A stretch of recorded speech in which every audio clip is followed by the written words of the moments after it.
Bonsoir. Je pense qu'on va pas toujours faire les vidéos et puis les balancer. Donc, cette vidéo, je pense que j'ai choisi de la faire au moins sur ma petite chaîne YouTube et la balancer parce que on vient de finir avec le match du Cameroun. Donc, c'est pas trop la peine d'aller dans la merde et trop embrouiller les gens. Les dragons sont en direct, donc je pense qu'on va faire ce petit post-là. Il s'agit du phénomène d'enlèvement qui sévit au niveau d'Abidjan. Et je pense qu'il est temps que les autorités se penchent là-dessus pour lever le doute. Le doute qui risque de faire naître la psychose au niveau d'Abidjan. Et je pense que quand il y a des cas de personnes qui se sont échappées, les enquêteurs, officiers de police judiciaire, qui mènent les interrogations, je pense doivent donner un peu au peuple de Côte d'Ivoire pour les rassurer les conclusions de ces enquêtes. Dans le cas contraire, ils savent de quoi je parle.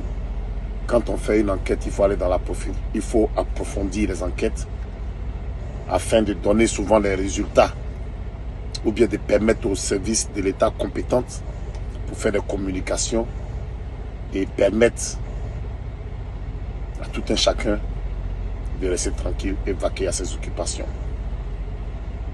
Parce qu'il y a des enjeux. Et comme j'ai parlé de la digitalisation du déplacement, il faudrait que tout le monde se mette à la page. Ceci étant dit,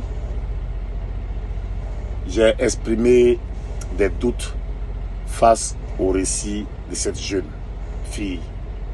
Voilà pourquoi j'aimerais que les enquêteurs chargés de la tâche aillent en profondeur, fassent les enquêtes et donnent le public, donnent la conclusion à qui des droits, soit au judiciaire, soit au porte-parole du gouvernement, pour que la population soit apaisée. Parce que je pense que cette fille-là on doit donner le temps d'abord de se reposer. Et parce que c'est l'image de la Côte d'Ivoire qui est engagée dans cette histoire. Je vois beaucoup de nos frères et confrères faire des vidéos. C'est bien beau. Il y a beaucoup qui sont novices. Et ils ne sont pas des officiers de police judiciaire pour savoir les contours d'une enquête ou d'une investigation. Donc, c'est un message que les officiers de police judiciaire comprendront dans cette histoire. J'aimerais qu'ils aillent loin.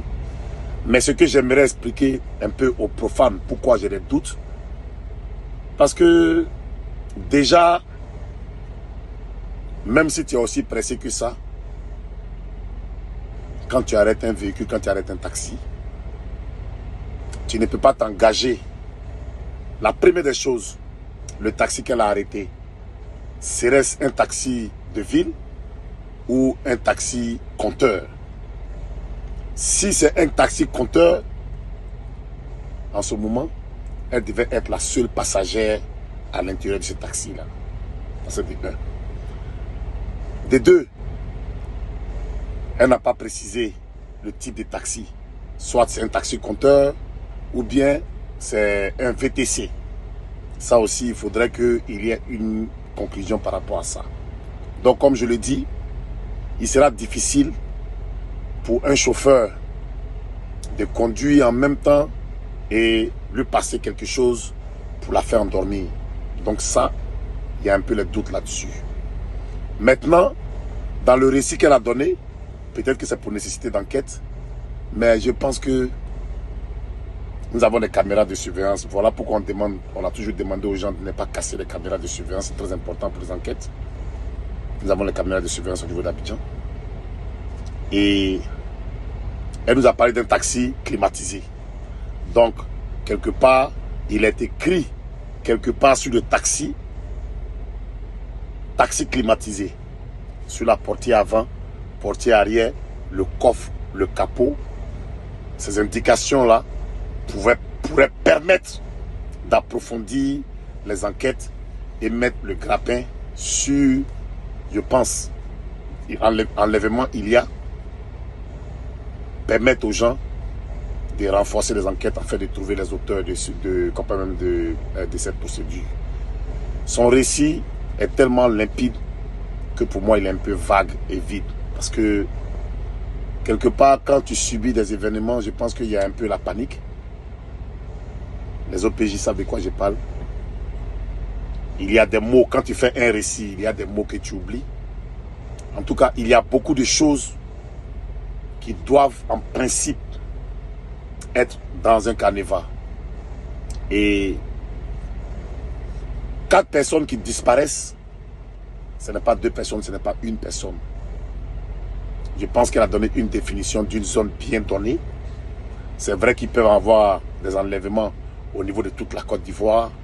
Ça aussi, c'est les enquêteurs qui vont nous situer sur la suite de ces événements-là. Combien de personnes qui ont disparu? Combien d'enfants qui ont disparu, qui n'ont pas été retrouvés? Pour qu'on puisse savoir. Et si